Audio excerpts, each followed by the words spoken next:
Okay, so now let's prepare our scene for the export. So let's first get out of the pilot view, and we can also go to the default viewport. And here, if you have any errors here saying that you need to build something, we need to do that. So maybe you need to build a reflection capture, lighting. And one good thing to do with lighting is to set the quality to production level. So for the performance purposes, usually lighting is built on the preview, so it can be quickly built, and you can see like a general feel and kind of get estimation of how your scene would look like, but it won't be a top quality. So here we need to set it to production level, and then let's click build, and hopefully this won't build too long because we don't really have a lot of lighting or reflection captures and things like that. So this shouldn't take too long. So we got two arrows light here. Multiple skies are active. So we can check that out.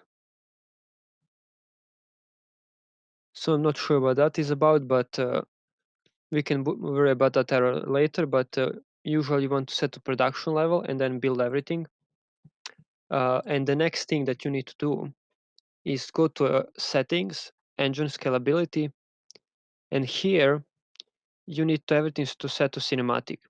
So usually it's set on Epic, and here you can actually see what changes. So you have view distance, anti-aliasing, post-processing, shadows. So the quality of your shadows, textures, effects can be changed, and this you can also change this if you want to. Let's click on cinematic. You can also change this if you have some problems with the performance on your PC. Maybe you don't have the strongest PC. You can also work normally in medium or low quality, and then later when you want to export or finish up your project, you can set it to better quality. And those two things are basically the main things that you need to worry about when exporting. Also, you have a lot of properties in the world settings, let's say, that you can also change. Things like light mask for lighting quality when you're baking and things like that. But they are way more advanced.